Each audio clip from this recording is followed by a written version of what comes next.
This week's media review looks at one of the most popular shows on American television, the hit ABC show Scandal.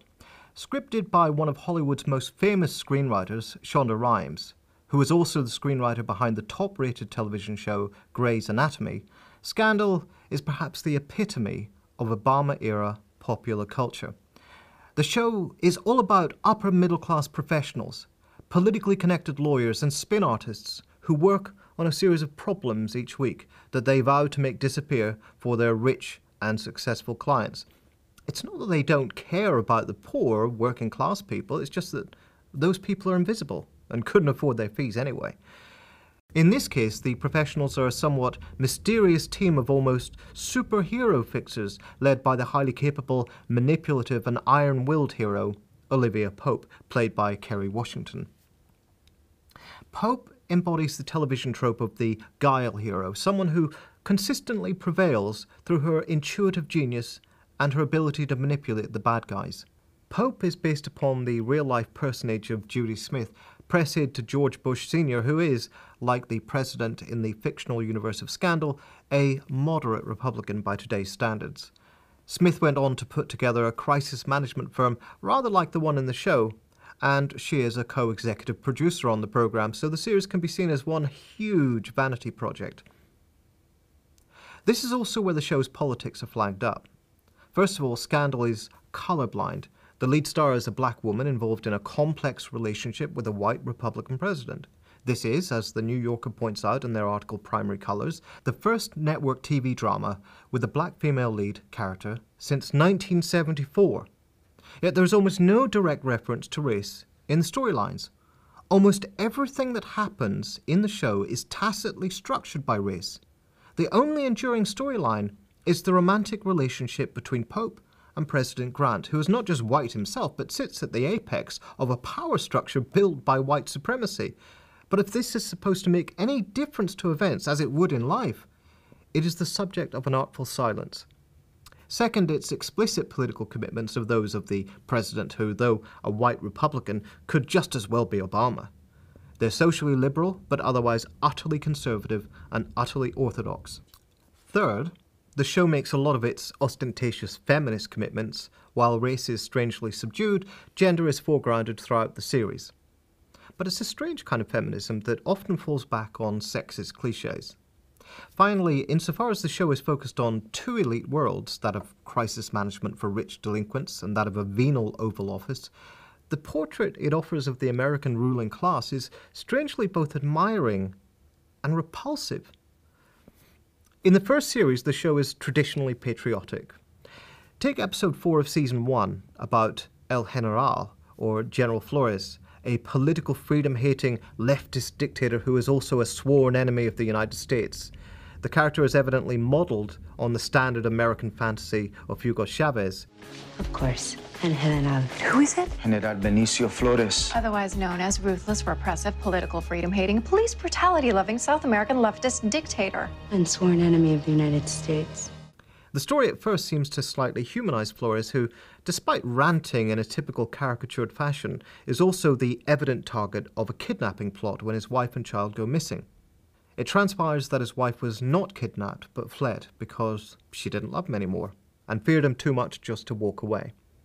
As his wife explains her plight, she relates that she once loved the general, who was a good man before he became paranoid, thinking that everyone is out to get him, so that if you disagree with him, you disappear. But no, Benicio thinks everyone's out to get him. You disagree with him, you disappear. You don't tell a man like that you're unhappy. You don't ask a man like that for a divorce. Obviously, it is beyond the scope of a program like this to question whether a left-wing leader of any Latin American country might have good reason to be paranoid. And the political tone of the episode is set by President Grant delivering some sententious drivel about democracy to the Organization of American States. So General Flores, President Chavez, and President Castro, all those who would seek to squash individual rights and freedoms may hear us. Your time has passed. But this revelation leads Pope to side with Flores' wife and to blackmail the general into giving up custody of his children, threatening to lead a chorus of international denunciation and a campaign for women's rights in the developing world if he doesn't. I know she's your wife. I know she's the mother of your children, and I know she seems weak now, but she is smart. She is powerful.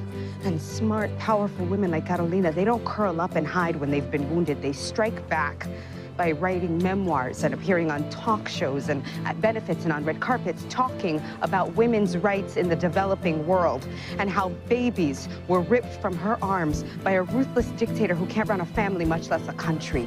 This is where the moral ambiguity of the character becomes a little more like self-righteous monstrosity. As a rich and influential American, she feels entitled to intervene in someone else's family affairs in defiance of what she acknowledges is the law, and separate a man from his children on the basis of knowing almost nothing about the situation, because her gut told her to. And that leads into some questions about the show's very ostentatious feminism. Shonda Rhimes' insistence on putting feminism front and centre of Scandal is admirable. But what kind of feminism does the programme endorse? In Series 1, Olivia Pope's strength of character as a woman is partly established by the fact that she will not accept terms like lose, and she doesn't believe in crying. Well, don't let Olivia see you doing that. She doesn't believe in crying. She doesn't believe in... What is that? Who says that? Olivia, she says that.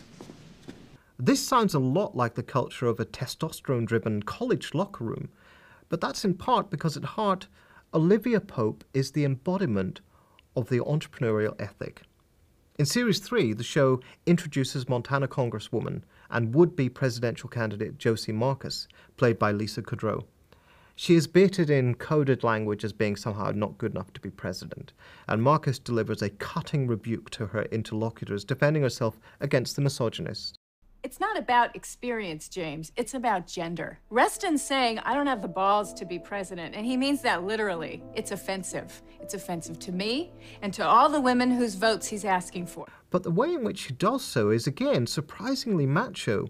She points out that she has spent 7 years in the armed forces more than her opponent, as if female strength can only be ratified by its ability to emulate traditional masculine social roles. Then there is Pope's relationship with President Grant.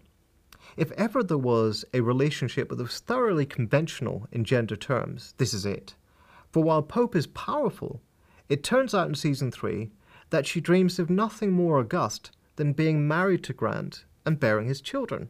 Liv, I am going to marry you. We are going to have babies. 2 babies, I think.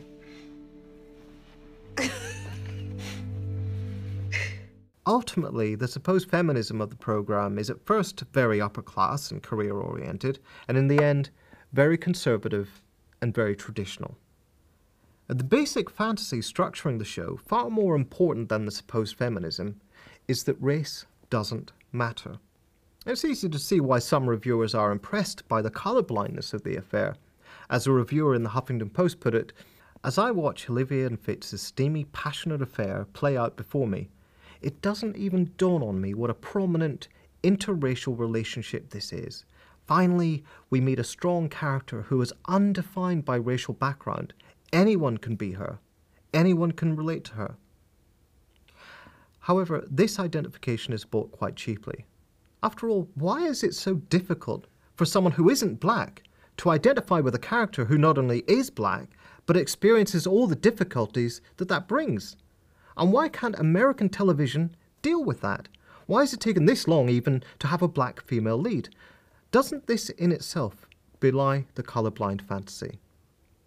What's more, as the show goes on struggling to remain interesting, its colourblind world is also clearly a ruthlessly competitive individualist one.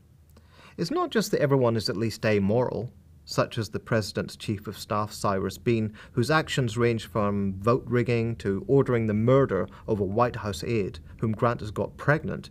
That could be understood as a political critique. In fact, many of the apparent heroes of the show also turn out to be vicious killers and torturers when the job requires it, from the ex-CIA man Huck to Quinn, who was inducted into Pope's firm as a wide-eyed stray, and yet by Season 2 is found cheerfully torturing a former chief of staff who has himself recently coldly stabbed someone to death with a pair of scissors. an experience which gives her a huge adrenaline rush and leaves her dangerously bloodthirsty. The gore in the show is not just an attempt to make things more interesting. It appears to be the logical, dark underside of a fictional universe in which the law of all social life is ruthless, backstabbing competition. High-functioning sociopathy is the implied ideal. It would be a shame to give the impression that the only thing wrong with Scandal is its politics. The show is utter garbage. Despite the high production values and a fairly high quotient of gore, it is boring because it is badly scripted and trite, with more ham than a farmer's market. The only genuine fizz in the show comes through in its occasional rebelliousness against the pathetic patriarchs of the Republican right and the Tea Party. But those pitiful characters, bad as they are nowhere near as dangerous and unpleasant as the bourgeois heroes of the programme. And perhaps that's the show's realism.